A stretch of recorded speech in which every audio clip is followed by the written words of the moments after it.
Guys, welcome back to my YouTube channel. ಇವತ್ತು ನಾವು ಖಾರ ಪೊಂಗಲ್ ಮಾಡ್ತಾಯಿದ್ದೀವಿ. ಹೇಗೆ ಈಸಿಯಾಗಿ ಮತ್ತು ಟೇಸ್ಟಿಯಾಗಿ ಮಾಡೋದು ಅಂತ ನೋಡೋಣ. ತುಂಬ ಚೆನ್ನಾಗಿರುತ್ತೆ. ನೀವು ಇದನ್ನು ಬೆಳಿಗ್ಗೆ ಬ್ರೇಕ್ಫಾಸ್ಟ್ಗೆ ಅಂತ ಬೇಗ ಟ್ರೈ ಮಾಡಿ ತಿನ್ಬೋದು. ಫಸ್ಟು ನಾನು ಒಂದು ಗ್ಲಾಸಲ್ಲಿ, ಅಂದರೆ ಚಿಕ್ಕ ಗ್ಲಾಸಲ್ಲಿ ಅಕ್ಕಿ ತೊಗೊಂಡಿದ್ದೀನಿ, 1 ಗ್ಲಾಸು.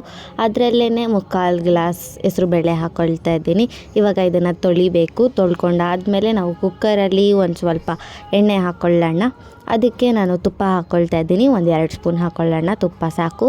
ಇದಕ್ಕೆ 1 ಸ್ಪೂನ್ ಸಾಸಿವೆ ಹಾಕ್ಕೊಳ್ತಾ ಇದ್ದೀನಿ. ಅದು ಸಿಡಿ ಅನ್ನೋದು ಸ್ಟಾಪ್ ಆದಮೇಲೆ ಇದಕ್ಕೆ ನಾವು ಹಸಿಮೆಣಸಿನ್ಕಾಯಿ, ಕರಿಬೇವು ಮತ್ತು ಬೆಳ್ಳುಳ್ಳಿ ಹಾಕ್ಕೊಳ್ಳೋಣ. ಬೆಳ್ಳುಳ್ಳಿ ನಾನು ಚಿಪ್ಪೆನ ಪೀಲ್ ಮಾಡಿ ಅದನ್ನು ಚಿಕ್ಕದಾಗಿ ಕಟ್ ಮಾಡಿಕೊಂಡು ಹಾಕ್ಕೊಳ್ತಾ ಇದ್ದೀನಿ. ಬೆಳ್ಳುಳ್ಳಿ ಬಾಯಿಗೆ ಸಿಗುತ್ತೆ ಅಂದ್ಬಿಟ್ಟು ಚಿಕ್ಕದಾಗಿ ಕಟ್ ಮಾಡಿ ಹಾಕ್ಕೊಳ್ಳೋಣ. ಇದಕ್ಕೆ ಒಂದು ಸ್ವಲ್ಪ ಹಿಂಗೆ ಹಾಕಲೇಬೇಕು. ಸಮ್ಮರ್ ಸೀಸನಲ್ಲಿ ಹೀಟು, ಗ್ಯಾಸ್ಟ್ರಿಕ್ಕು ಅಂತ ತುಂಬ ಪ್ರಾಬ್ಲಮ್ ಆಗುತ್ತೆ. ಸೊ ಈ ಅಡುಗೆಗಳಿಗೆ ಹಿಂಗೆ ಹಾಕ್ಕೊಳ್ಳೇಬೇಕು. ಒಂದು ಸ್ವಲ್ಪ ಜೀರಿಗೆ ಹಾಕ್ಕೊಳ್ತಾ ಇದ್ದೀನಿ. ಮತ್ತು ಮೆಣಸು ನಾನು ಜಜ್ಜಿ ಹಾಕ್ಕೊಂಡಿರೋದು, ಜಾಸ್ತಿ ಎಲ್ಲ ಒಂದು ಸ್ವಲ್ಪ ಜಜ್ಜಿ ಹಾಕ್ಕೊಳ್ತಾ ಇದ್ದೀನಿ. ಇದನ್ನು ಹಾಕ್ಕೊಂಡು ಚೆನ್ನಾಗಿ ಮಿಕ್ಸ್ ಮಾಡ್ಕೊಳ್ಳೋಣ.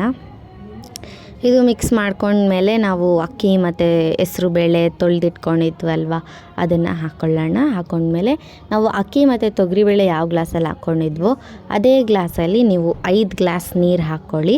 ನಾನು ಒಂದು ಕಪ್ಪಲ್ಲಿ ಅಳತೆ ಮಾಡಿಕೊಂಡು 5 ಗ್ಲಾಸ್ ನೀರು ಹಾಕ್ಕೊಂಡಿದ್ದೀನಿ. ಇವಾಗ ಇದಕ್ಕೆ ಒಂದು ಸ್ವಲ್ಪ ಉಪ್ಪು ಹಾಕ್ಕೊಳ್ತಾ ಇದ್ದೀನಿ ಟೇಸ್ಟ್ಗೆ ಅಂತ.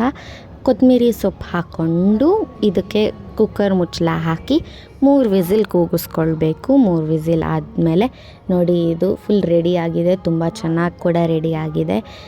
ನೀವು ಇದನ್ನು ಬೇಗ ಕೂಡ ಟ್ರೈ ಮಾಡ್ಬೋದು. ಬ್ರೇಕ್ಫಾಸ್ಟ್ಗೆ ಬೇಗ ರೆಡಿ ಆಗುತ್ತೆ. ನೀವು ಪೊಂಗಲ್ ಇಷ್ಟ ಅಂದರೆ ನೀವು ಇದನ್ನು ಮಾಡ್ಕೊಂಡು ತಿನ್ಬೋದು.